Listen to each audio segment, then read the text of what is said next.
Let's go, and that leads us, this takes us right to the next segment, Governor.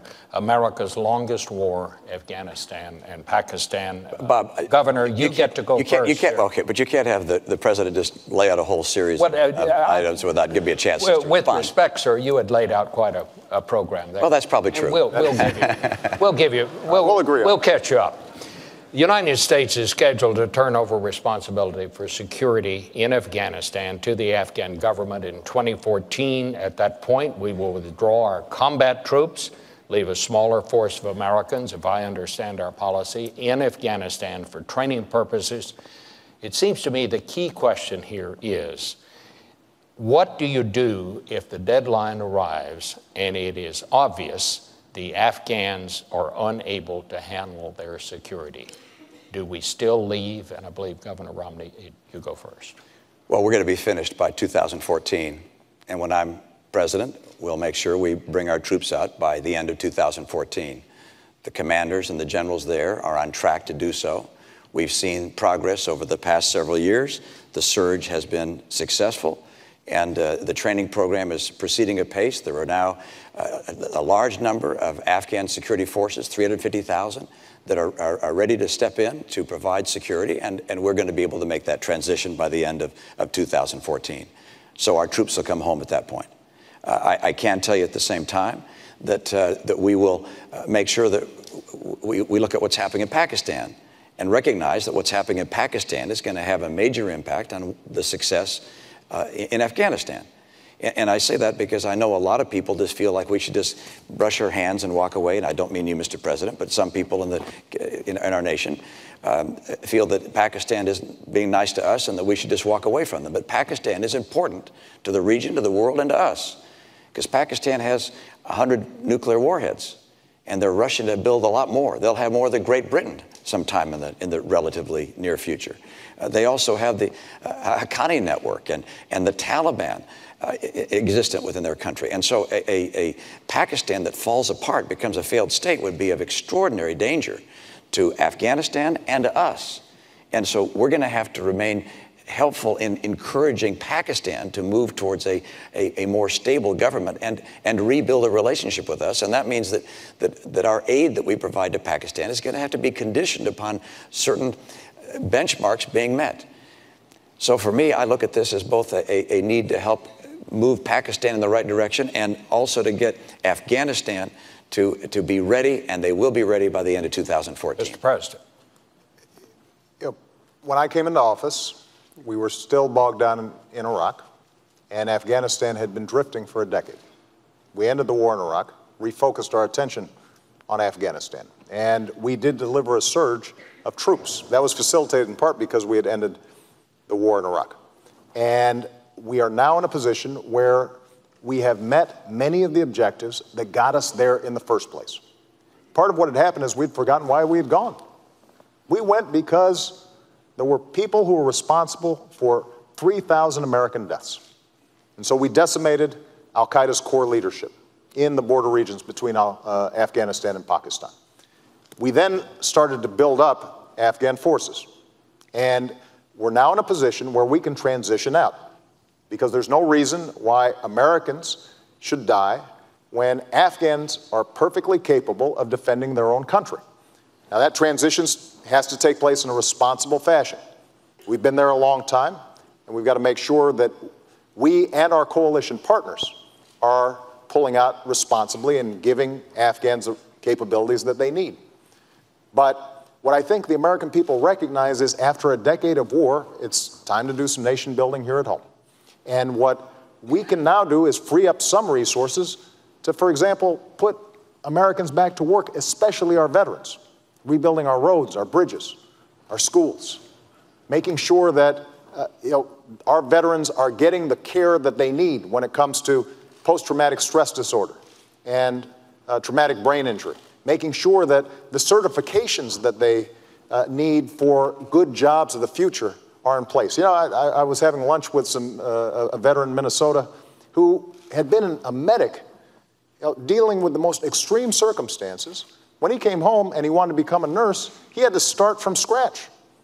And what we've said is, let's change those certifications. The First Lady's done great work with an organization called Joining Forces, putting our veterans back to work. And as a consequence, veterans' unemployment is actually now lower than general population. It was higher when I came into office. So those are the kinds of things that we can now do because we're making that transition in Afghanistan. All right, let me go to Governor Romney, because you talked about Pakistan and what needs to be done there. General Allen, our commander in Afghanistan, says that Americans continue to die at the hands of groups who are supported by Pakistan. We know that Pakistan has arrested the doctor who helped us catch Obama's bin Laden. It still provides safe haven for terrorists, yet we continue to give Pakistan billions of dollars. Is it time for us to divorce Pakistan? No, it's not time to divorce a nation on earth that has 100 nuclear weapons and is on the way to double that at some point. A nation that has serious threats from terrorist groups within its nation. As I indicated before, the Taliban, the Haqqani network. It's a nation that's not like others, and it does not have a civilian leadership that is calling the shots there. You've got the ISI, their intelligence organization, is probably the most powerful of three branches there. Then you have the military, and then you have the civilian government. This is a nation which, if it falls apart, if it becomes a failed state, there are nuclear weapons there. And you've got terrorists there who could grab their hands onto those nuclear weapons. This is an important part of the world for us. Pakistan is technically an ally. And they're not acting very much like an ally right now, but we have some work to do. And I don't blame the administration for the fact that the relationship with Pakistan is strained. We had to go into Pakistan. We had to go in there to get Osama bin Laden. That was the right thing to do. And that upset them, but there was obviously a great deal of anger even before that. But we're going to have to work with the people in Pakistan to try and help them move to a more responsible course than the one that they're on. And it's important for them. It's important for the nuclear weapons. It's important for the success of Afghanistan, because inside Pakistan, you have a large group of Pashtuns that are Taliban. They're going to come rushing back in to Afghanistan when we go. And that's one of the reasons the Afghan security forces have so much work to do to be able to fight against that. But it's important for us to recognize that we can't just walk away from Pakistan. But we do need to make sure that as we send support for them, that this is tied to them making progress on matters that would lead them to becoming a civil society. Let me ask you, Governor, because we know President Obama's position on this. What is your position on the use of drones? Well, I believe that we should use any and all means necessary to take out people who pose a threat to us and our friends around the world.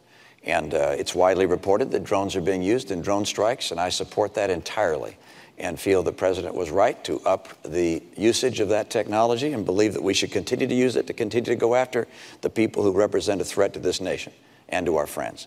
Let me also note that, as I said earlier, we're going to have to do more than just going after leaders and killing bad guys. Important as that is, we're also going to have a far more effective and comprehensive strategy to help move the world away from terror and Islamic extremism. We haven't done that yet.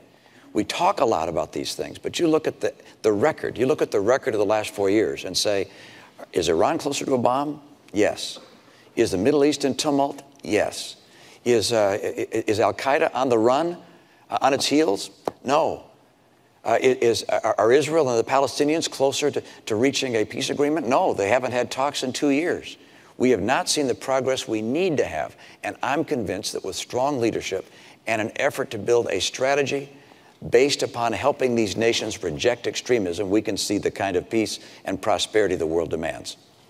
Well, keep in mind, our strategy wasn't just going after bin Laden. We've created partnerships throughout the region to deal with extremism. In Somalia, in Yemen, in Pakistan. And what we've also done is engage these governments in the kind of reforms that are actually going to make a difference in people's lives day to day, to make sure that their governments aren't corrupt, to make sure that they are treating women with the kind of respect and dignity that every nation that succeeds has shown, and to make sure that they've got a free market system that works. So across the board, we are engaging them in building capacity in these countries, and we have stood on the side of democracy. One thing I think Americans should be proud of, when Tunisians began to protest, this nation, me, my administration, stood with them earlier than just about any other country. In Egypt, we stood on the side of democracy. In Libya, we stood on the side of the people. And as a consequence, there is no doubt that attitudes about Americans have changed. But there are always going to be elements in these countries that potentially threaten the United States. And we want to shrink those groups and those networks, and we can do that. But we're always also going to have to maintain vigilance when it comes to terrorist activities. The truth, though, is that al-Qaeda is much weaker than it was when I came into office, and they don't have the same capacities to attack the U.S. homeland and our allies as they did 4 years ago.